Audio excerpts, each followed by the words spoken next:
पाताल लोक इसका नाम क्यों रखा गया है? जो हमारे आपस में जो डिवाइड्स हैं, हमारी दुनिया में जो डिवाइड्स हैं, इनके बारे में बात करती थी, तीन लोगों के बारे में बात करती थी, तो उस वजह से पाताल लोक नाम पड़ा था। तो हीरो बनने का जो फैसला था आपके लिए कितना चैलेंजिंग था, घर में बताना? मेरे लिए तो चैलेंजिंग इतना ही था कि अपने बाप के सामने बात कह पाऊँ कि मुझे फिल्म इंस्टीट्यूट जाना पढ़ाई करने के लिए, एक्टिंग की। पाताल लोक का सीजन 2 की जब कहानी आपके पास आई तो आपका पहला रिएक्शन क्या है? मैंने काफ़ी का पीछा किया कि मतलब कब हो रहा है भाई, कब हो रहा है ये। इरफान से जब आपका कंपेरिजन होता है एक्टिंग का, तब आपका रिएक्शन क्या होता है? क्या आप कहना चाहते हैं?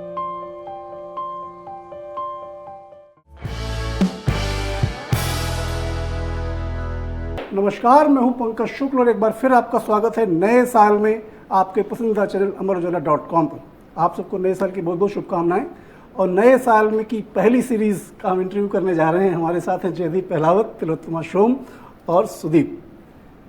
तो 15 मई 2 हमने देखा था पाताल लोक का सीजन 1। कोरोना काल उस समय शुरू ही हुआ था और आज पंचवर्षीय योजना पूरी करके पाताल लोक का सीजन 2 आने जा रहा है जनवरी 2025 में। तो शुरुआत हम सुदीप से ही करते हैं। सुदीप क्रिएटर थे पहले सीजन के और दूसरे सीजन के भी। सुदीप, जब ये आपने क्रिएट किया एक सीजन, सोचा कि कहानी एक ऐसी है पाताल लोक की जो 1134 पे जिसका दरवाजा खुलता है हेल का, तो इसका बेसिक थीम क्या है? मतलब पाताल लोक इसका नाम क्यों रखा गया है? मैं मतलब पहले सीज़न की बात करूं तो एक फिलॉसफी थी पहले सीज़न की,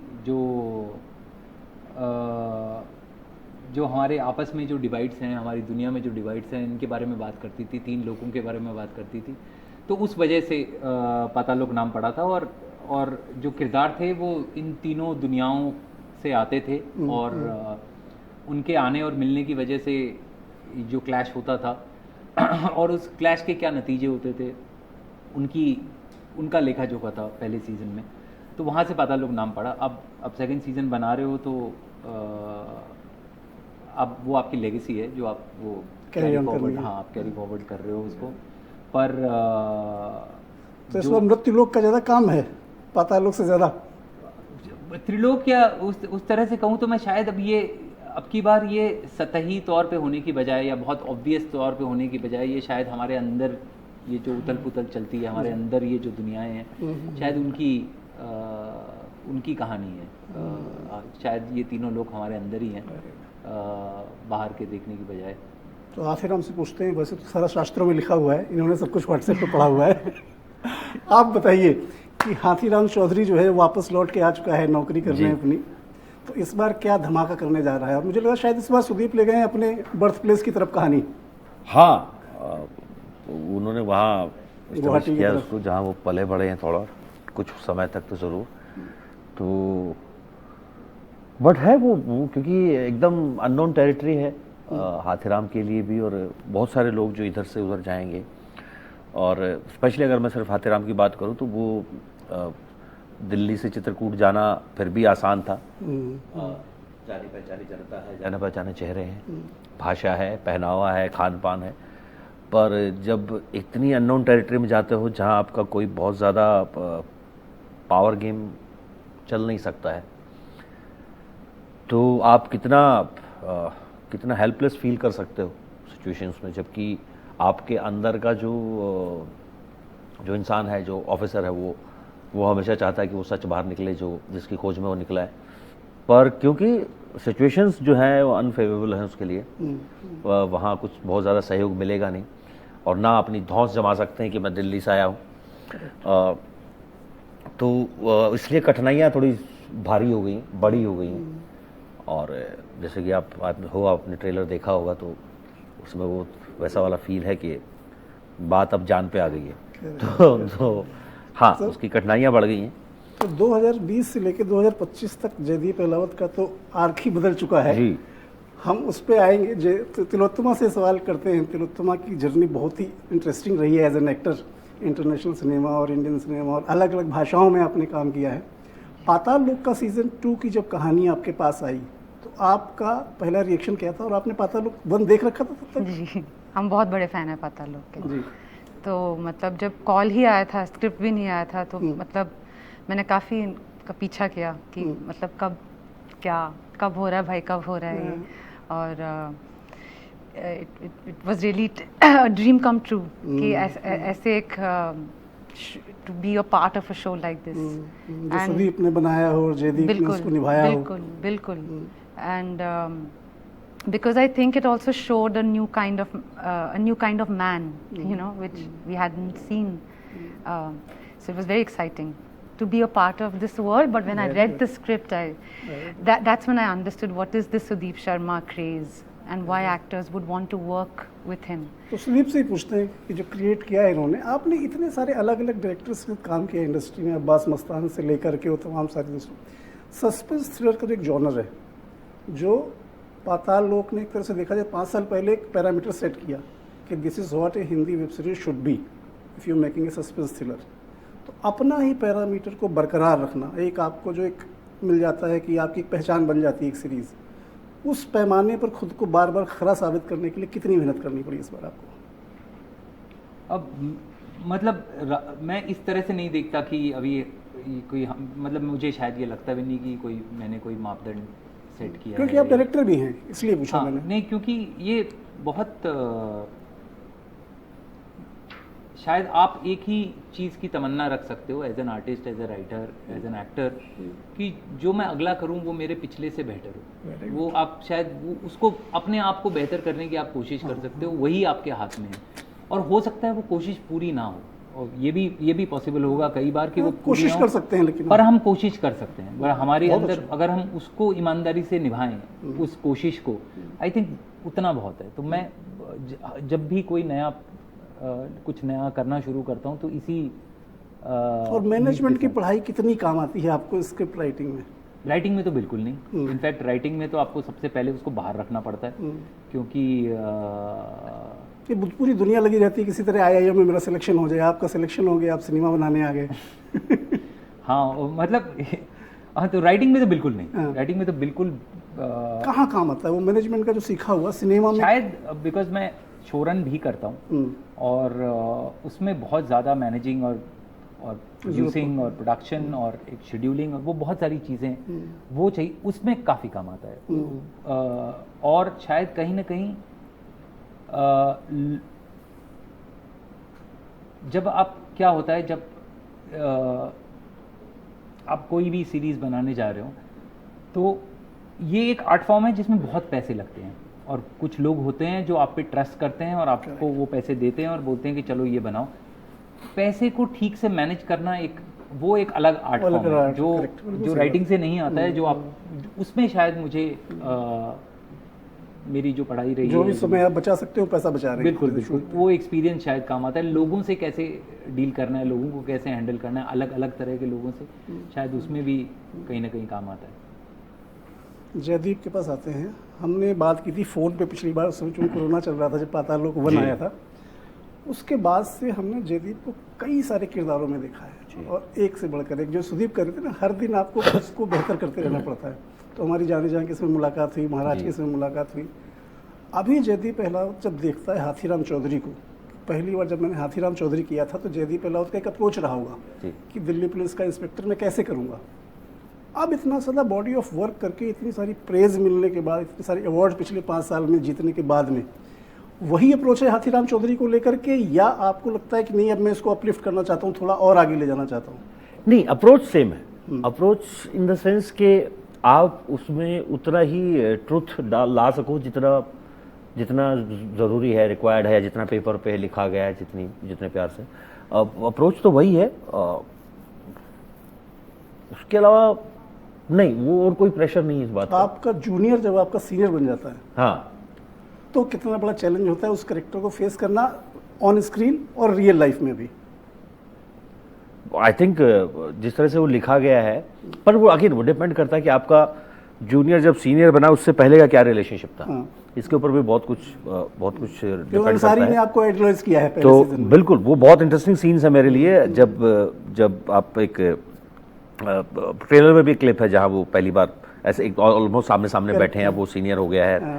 तो पर वो मुड़ता है फिर लौट के आता है, सैल्यूट करता वो भी है, लौट के भी आता है, और वो बोलते वक्त भी वहाँ जमुना पार में तुम्हारा टेबल आपका टेबल, तो वो जो, और बहुत बहुत इसलिए मैं कह रहा हूँ वो इतना सुंदर लिखा हुआ है ना। आप मैं जेन्युइनली बता रहा हूँ, स्क्रिप्ट उठा के आपके सामने रख दूँ ना, आपको बहुत ज़्यादा मेहनत करने की जरूरत पड़ेगी नहीं, क्योंकि वहाँ लिखा हुआ है कि ये जो ऑकवर्डनेस है ये यहाँ इतनी है, इससे बाद इसकी थोड़ी कम होती है, इसके बाद थोड़ी कम होती है, और towards the after some time like वही दोबारा से थोड़ा सा ज़्यादा टाइम एक दूसरे के साथ बिताने के बाद it's almost the same equation जो वो सीजन वन बना के रखे उन्होंने पहले सीजन लेके चलते हैं। बट वो दो अंदरूनी रिलेशनशिप है। बाहर की दुनिया में चीज़ें बदल गई हैं, वो आता है बीच बीच में, वो समझ में आता है, इसलिए वो वी ट्राइड कि वो समझ में आता रहे कि रिश्ता जो है वो सेम है, बस स्थान बदल गया है, कुर्सियाँ बदल गई। ये तो हो गई सीरीज की या स्क्रीन की बात। ऑफ स्क्रीन कभी आपके साथ ऐसा एक्सपीरियंस हुआ है कि आपका कोई आपके साथ पढ़ा हुआ FTI में आपसे पहले से आया हुआ कोई स्टूडेंट है या आपका जूनियर स्टूडेंट है और आपको फिल्म में उसके सबॉर्डिनेट में काम करना पड़ रहा है, ऐसा कभी एक्सपीरियंस हुआ या कभी टीम प्लेयर के तौर पे आपने उसको देखा ऐसा? वो पता नहीं, मैं कभी जैसे सोचा नहीं है। हाँ। कमाल की बात है, ये सवाल आपने बोला तो मैं भी सोचने मजबूर हूँ कि क्या कुछ ऐसा हुआ है कि मेरे से जूनियर या कोई, नहीं ऐसा नहीं हुआ है शायद अभी तक। अच्छा। और आई होप कि वो जेलसी ना हो कभी, और होगी भी तो बड़ी मानवीय है, वो कोई बड़ी बात नहीं है उसमें, जब तक कि मैं उसको संभाल पाऊँ। जयदीप आती ने है जो स्क्रिप्ट की बात की, जो स्क्रिप्ट की राइटिंग है यहाँ पे कैरेक्टर्स की, तो जाहिर सी बात है सेकंड सीजन आया तो कुछ नए कैरेक्टर्स भी आए हैं, नई कहानी आई है, नए तरीके से उसको डील करेंगे। अभिषेक बनर्जी का जो कैरेक्टर था उसको लोगों ने बहुत प्यार दिया था पिछली बार, हथौड़ा त्यागी को। इस बार कितना मिस करेंगे लोग उस कैरेक्टर को, या आपने पहले से सोच के रखा हुआ कोई सरप्राइज है ऐसा कुछ? जी नहीं, वो तो मर गया है कैरेक्टर। तो उसके वापस आने का तो सवाल ही पैदा कहीं नहीं। फ्लैशबैक में या कहीं कुछ? नहीं, ये बिल्कुल ही नई कहानी है। कहानी 2 साल आगे बढ़ चुकी है जिस मोड़ पे हमने इसको ख़त्म किया था। ये किरदार 2 साल आगे बढ़ चुके हैं अपनी ज़िंदगी में, और एक बिल्कुल नया केस है, बिल्कुल नई कहानी है जो हाथीराम की आइज से हम, हाथीराम की आंखों से हम अब एक नई दुनिया में घुस रहे हैं। नाम कैसे सोचा आपने हाथीराम? ये बताइए मुझे। इनमें कुछ है, इस कैरेक्टर में कुछ एक हाथी वाली एक बात है कि वो स्लो है, दुनिया आगे निकल जाती है तेज भाग करके, और ये जो है पीछे रह जाता है। बट इसकी खासियत ये चलता रहता है, ये मीलों पानी की तलाश में ना, ये पानी की जगह पे ये जो कैरेक्टर है ये सच ढूंढ रहा है और ये चलता रहता है। मैंने जब पहली बार सीरीज देखी और उनका नाम सुना तो मुझे गांव में बचपन की कहावत याद आ गई कि गांव में जब हाथी आता है तो सारे कुत्ते भौंकते हैं। मतलब एक बड़ा जब कोई आता है कलाकार या कोई किरदार, तो बाकी सारे किरदार या कलाकार गौड़ हो जाते हैं। उनको अपनी प्रेजेंस दिखाने के लिए, बताए रखने के लिए कि सीनियर से मैं भी हूँ, बड़ी मेहनत करनी पड़ती है। तो अगर आपने वैसा कैरेक्टर क्रिएट कर दिया हाथीराम चौधरी, तो मुझे तो वैसे ही लग रहा था कि ऐसा कैरेक्टर क्रिएट कर दिया है सुदीप ने कि इसको बाकी लोगों के लिए बहुत चैलेंजिंग हो गया है। पर ये जेन्युइनली बहुत कमाल का नाम है। ये कहाँ से आया, कैसे इनके दिमाग में आया, मुझे याद नहीं है, पता नहीं है। बट जब भी इसके बाद डिस्कशन हुआ ना, एक नया आयाम, नया एंगल निकल के आया इसका। जैसे अभी इन्होंने बोला कि चलता रहता है वो अपनी स्पीड पे, और वो उसको फर्क नहीं पड़ता है आसपास क्या है। आपने जिस तरह से बोला कि जब हाथी चलता है तो कुत्ते भौंकते रहते हैं, एक नया आयाम है। मेरी माँ के मुंह से मैंने बहुत पहले सुना है कि हाथी की जो आंखें हैं उसके शरीर के अनुपात में बहुत छोटी होती हैं, जानबूझ के बनाई गई, और कान बहुत बड़े होते हैं ताकि उसको दिखाई ना दे कि उसका शरीर कितना बड़ा है। क्योंकि जिस दिन उसको इस बात का एहसास होगा कि उसका इतना बड़ा शरीर, उसमें इतनी ताकत है, पागल हो जाए वो फिर वो किसी को कुछ समझेगा ही नहीं, वो रौन देगा सब कुछ। तो इसलिए बोलते हैं कि पागल हाथी के सामने कुछ नहीं टिकता है। तो वो क्वालिटी भी है हाथीराम में। वो फ्लॉज कैरेक्टर जो है, वो जो बेटा के या पत्नी के साथ, वो भी है बीच बीच में। आपने चूंकि माँ का नाम ले लिया तो मुझे इंटरव्यू याद आ गया पिछला वाला, जो आपने पिता के बारे में जिक्र किया था कि आपके पिताजी आपको फिल्में दिखाते थे, वो प्यासा और गुरुदत्त की फिल्में VHS ला करके आपको दिखाते थे। तो अपने पिताजी के साथ फिल्में देखते देखते आप हीरो बन गए, जबकि बनना था आपको शायद लेफ्टिनेंट आर्मी में, फौजी बना था। हाँ, तो मुझे लगता है उनके अंदर कहीं रहा होगा, उनको शायद उस वक्त उनको पता नहीं होगा उनको एक्टर बनना है, बट जितना प्यार उनको सिनेमा से रहा एक टाइम पे, मैंने बहुत देखा उनको। मतलब वो धर्म जी के बहुत बड़े फैन रहे हैं, दिलीप साहब के बहुत बड़े फैन रहे हैं, वो प्यासा, गुरुदत्त की फिल्में, और आप आए बाहर आई, ये सब जब फूल खिले, और ये फिल्में हम 5वीं 6ठी क्लास में थे तब से देखते आ रहे हैं। तब बहुत ज़्यादा शायद मतलब भी नहीं पता था उनका, पर हाँ, वो एक अनकहा इंट्रोडक्शन जो होता है सिनेमा से, वो उन्होंने करवा दिया, लिटरेचर से भी, टीचर हैं वो रहे हैं, तो लिटरेचर से भी उनका उन्हीं की वजह से शुरुआत हुई।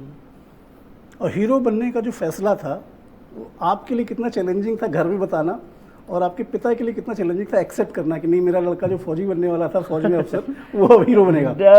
पता नहीं, मेरे लिए तो चैलेंजिंग इतना ही था कि अपने बाप के सामने बात कह पाऊँ कि मुझे फिल्म इंस्टीट्यूट जाना पढ़ाई करने के लिए, एक्टिंग की। और मुझे नहीं लगता मैंने उस वक्त कुछ सोचा, क्योंकि मेरे दिमाग में कुछ और था नहीं। तो मैं एक दिन उनके साथ पास पहुंचा और मैंने कहा कि, और मैं एमए इंग्लिश कर चुका था, मेरा भाई ऑलरेडी नौकरी में था, उसकी शादी हो चुकी थी, उनकी वाइफ ऑलरेडी नौकरी में थी, मॉम डैड ऑलरेडी नौकरी में, तो मुझे लगता है मेरे ऊपर कोई खासी जिम्मेदारी थी नहीं, बड़ी बहन है, उनकी शादी हो चुकी थी, तो शायद हिम्मत भी बन पाई कि चलो बोल के देख लेते हैं। पर उनके लिए था थोड़ा शॉकिंग कि ये कहाँ से आ गया, मतलब सडनली कुछ और ही थिएटर करना या बाकी जो चीज़ें स्टेज पे करते थे, पोइट्री पढ़ते थे, वो सब उनको लगता था कि चलो पढ़ाई के साथ अच्छी चीज़ें तो करना, को-करिकुलर एक्टिविटीज चलती रहेंगी, उन्होंने भी नहीं सोचा था कभी। और मुझे भी वो करते करते ही समझ में आया कि ये एक ऑप्शन मेरे लिए है जो अब और किसी चीज़ में मन लगता नहीं। तो जब उनको बोला गया तो वो थोड़ा सा एक 30-35 सेकंड के पॉज में गए, और उनके मुंह से सिर्फ ये बात निकली कि पक्का? मैंने कहा हाँ ठीक है देख लो। तो मुझे लगता है उन्होंने भी सोचा होगा ठीक है क्या हो जाएगा देखा जाएगा, अब तक तो वैसे ही मनमानी करता आ रहा है, एक और कर लेने दो। हाँ एक और करके देख लेने दो, ज्यादा ज्यादा क्या होगा। तो यार पर ऐसा नहीं था कभी, बट वो क्योंकि मुझे एक्टिंग करनी थी, मुझे लगता है अगर मेरा फिल्म इंस्टीट्यूट में नहीं होता तो मैं वापस जाके भी थिएटर ही कर रहा होता। कुछ और नौकरी कर लेते आप अपना पेट पालने के लिए, बहुत अलग बात है, बट थिएटर हिस्सा होता। तो आपका पहला एक्सपीरियंस है जयदीप के साथ काम करने का? जी। तो बाहर जो लोगों का रिस्पांस रहता है कि जयदीप की पर्सनालिटी जो है बहुत ही इंटिमिडेटिंग है, कि जयदीप की? हाँ, ऐसा लगा कभी आपको क्या? नहीं बिल्कुल नहीं, जो लोग मुझे जानते हैं वो बात कभी नहीं मानेंगे। नहीं, जनरल इनका जो मतलब ऑडियंस से हम जब भी बात करते हैं या रीडर से बात करते हैं जयदीप के बारे में, तो बोलते हैं वैसे तो ही इज़ वेरी लवेबल, लेकिन वो बहुत ओपन कम होते हैं। तो एक को एक्टर के तौर पे जयदीप के साथ बहुत इमोशनल आदमी है। वो पता है, वो मुझे पता है। तो जब आपको पहला सीन करना पड़ा होगा, जो पहला सीन था वो सीन क्या था और क्या प्रिपरेशन थी आपके मन में, क्या चल रहा था कि आज जयदीप के साथ? जयदीप से हम उससे पहले मिल चुके थे, एक अवार्ड शो में हमने काम तब किया नहीं था, कुछ एक साथ मिल चुके थे। And I'm very comfortable with someone who is very comfortable with themselves. So we walked out of the award function क्योंकि कुछ लेट चल रहा था, और हम बाहर गए और चुपचाप खड़े रहे वहाँ 5 मिनट के लिए, कुछ बातें ज़्यादा की नहीं, but I was very comfortable being with him and I think he was comfortable. क्या सीन शूट किया आपने पहला? First scene was the introduction. Entry. They have arrived in Nagaland. It's the airport, and I have come to see them. And I'm not very happy that they're here. And even though I was very happy to see a police officer, female police officer, visiting us. अच्छा, दोनों लोग साथ हो? हाँ, दोनों थोड़े से ये संभाल पाएगी क्या ये सब? Yeah.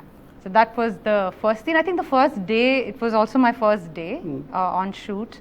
And it was the scene where Meghna's character is meeting Hathiram and Ansari for the first time. So while Meghna was extremely unhappy to meet them, I was very happy to be there.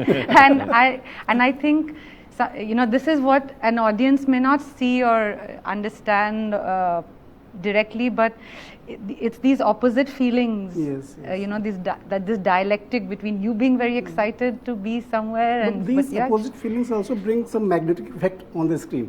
It does something. It does something. This tussle within, you know. एक सवाल और पूछता हूँ फटाफट सबसे, क्योंकि समय का शायद इशारा हो रहा है। सुदीप, आपसे जानना चाहेंगे, अविनाश समाज दबाव डाल रहा है आपको। अविनाश अरुण का selection as a director of Paatal Lok 1 में, उसका एक क्या हो सकता है कॉज आपके लिए? आपने क्या देखा उनका, ऐसा कोई सीन, मसान की सिनेमेटोग्राफी देखी या किला देखा या क्या देखा? किला तो शायद बाद में आया पाताल लोक से। पता नहीं, कुछ लोगों के साथ रादर देन कि आपने उनके साथ काम किया कि नहीं, या आपने उनका क्या देखा, शायद कुछ एक रिश्ता होता है जो आपको भी नहीं पता होता है। और मैं और अविनाश एक लिट फेस्ट में मिले थे, वी वर ऑन एक पैनल पे हम साथ में थे, और चंडीगढ़ में बहुत सालों पहले की बात है, और वहाँ हमारी कुछ बहुत ज़्यादा बात नहीं हुई, जैसा आप जयदीप के बारे में कह रहे थे, हमारी बहुत ज़्यादा बात नहीं हुई, थोड़ी बहुत बात हुई, 15-20 मिनट बात हुई होगी, पर मेरे दिमाग में कहीं ना कहीं वो रह गया। और उनका काम भी जब मैंने देखा तो एक बहुत उसमें एक इमोशनल क्वालिटी थी, और जयदीप भाई का पाताल लोक में होना भी वैसे ही एक बहुत इंस्टिंक्टिव डिसीजन था कि मुझे ऐसा लगता था कुछ एक कनेक्शन। जयदीप भाई आपने अभी कहना शुरू किया, पहले से जयदीप भाई कह रहे हो? हम एक दूसरे को भाई जयदीप भाई बुलाते हैं, हम एक दूसरे को भाई बुलाते हैं हो पहले सीजन से। तो ये अविनाश, हाँ वैसे वाला ही था कि मैंने उनको फ़ोन लगा दिया कि क्या कर रहे हो, कुछ करते हैं साथ में। उन्होंने कहा अच्छा क्या कर रहे हो, मैंने स्क्रिप्ट भेज दी, उनको अच्छी लगी, वो आ गए। तो ये, और तब से फिर वो वैसे ही चले जा रहा है कि हम चाहे काम कर रहे हों साथ में या ना कर रहे हों, एक दूसरे की लाइफ से जुड़े हुए रहते हैं, और वो क्या कर रहे हैं उसकी अपडेट मुझे मिलती रहती है, मैं क्या कर रहा हूँ उसकी अपडेट उनको मिलती रहती है, एक दूसरे की शूट पे जाते रहते हैं। मैंने सवाल इसलिए पूछा अविनाश के बारे में कि अविनाश ने पाताल लोक बनाया जयदीप के साथ, और जो फिल्म बनाई इनके साथ 3 of Us, वो टोटली डिफरेंट है। मतलब अगर जयदीप अहलावत को किसी को देखना हो कि एक्टिंग का क्या आर्क हो सकता है, तो I think he should watch 3 of Us। और 3 of Us देखते समय मैंने थोड़ा कि रिव्यू की हेडिंग इसी पे रखी थी कि इरफान की बहुत याद आई लोगों को, और एक जो वॉइड था that seems to be getting filled by Jaideep's acting. आपका क्या रिएक्शन है इस पर? मुझसे सवाल है जी? ओ नहीं, मुझे लगा सुधीर भाई से पूछ रहे हो ये बात, क्या रिएक्शन होगा इस बार। बट हाँ, थैंकफुली बहुत दोनों वो कमाल की स्क्रिप्ट है 3 of Us, और luckily I was part of it. उसने मुझे स्क्रिप्ट भेजी थी और मुझे बहुत पसंद आई थी वो कहानी। और जो सेंसिटिविटी है ना अविनाश के अंदर किसी पर्टिकुलर स्क्रिप्ट को लेके, जैसे भाई ने बोला कि उसकी कहानियों में एक इमोशनल एक फैक्टर होता है, बहुत इंटरेस्टिंग। वो 3 of Us की कहानी में था, शब्दों में था। इरफान से जब आपका कंपेरिजन होता है एक्टिंग का, तब आपका रिएक्शन क्या होता है? क्या आप कहना चाहते हैं कि जब लोग आपको देख के इरफान की याद आती है लोगों को?